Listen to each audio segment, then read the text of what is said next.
Since 1962, Community Living Port Colborne-Wainfleet has been supporting individuals with developmental disabilities to learn, work, and participate in their communities. To mark the occasion, we invited CEO Joanna Mataya and Bobbie Broughton, coordinator of their Passport program, to the studio. Joanna, a big milestone. I've got a similar milestone this year. I'm going to say that, revealing something about myself.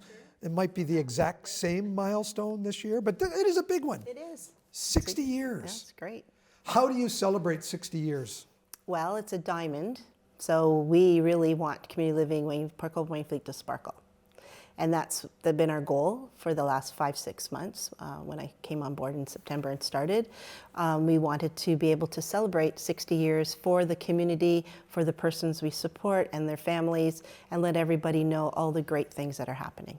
Now, I know you're relatively new to the role of CEO, but what do you know about the history? When we go back to 1962, how did this organization start? So the organization originally started with a group of parents who were looking for support for their children.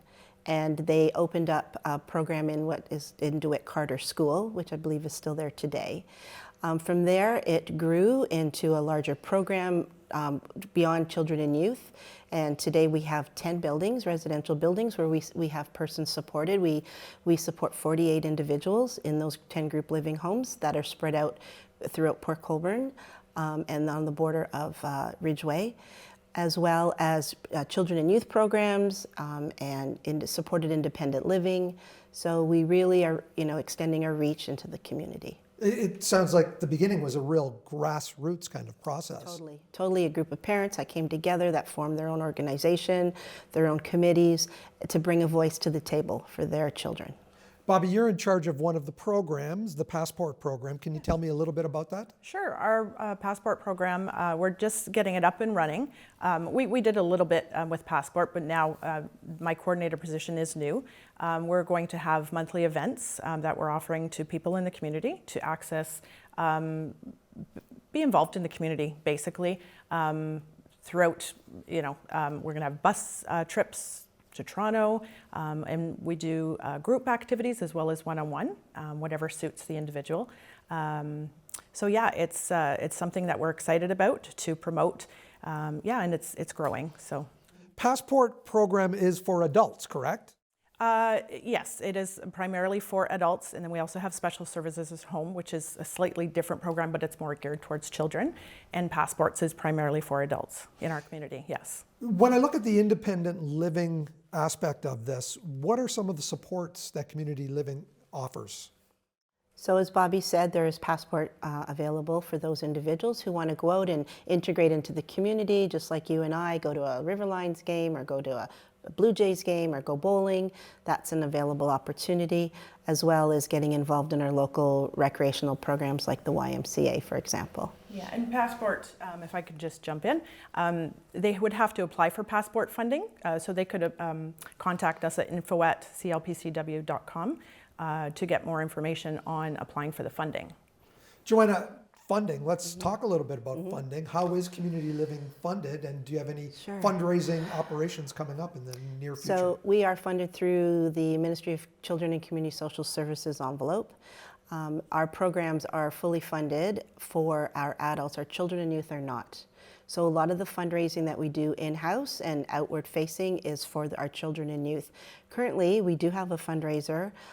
May is Community Living Month, and Pie Guys, which is a bakery down on West Street in Port Colborne, has generously offered and has been supporting us throughout the last, probably since I've been there.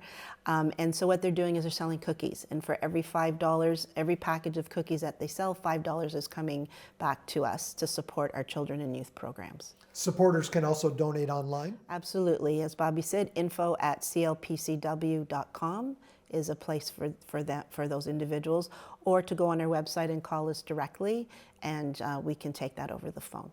Bobbie, to mark the 60th, you have a big day coming up in June? We certainly do. So June 4th from 2 to 5 p.m. at Market Square in Port Colborne. We are hosting a big celebration, and we're going to have music, local dignitaries, some games and prizes, and 100 swag bags for the first 100 people in attendance. So yeah, we look forward to that. Sounds like a lot of fun. How important is it for people with developmental disabilities to use the services of community living, to feel that they are part of the community? I think it's really important. I mean, it allows those individuals to, like you and I, to enjoy the quality of life that we so enjoy and that they deserve. So whatever that looks like for them, as Bobbie said, it's very individually driven, it's person-centered. So whatever they so choose to do, we want to be able to make that happen for them using the resources that we have. If we don't have the resources, then we would connect them and set the partnerships up.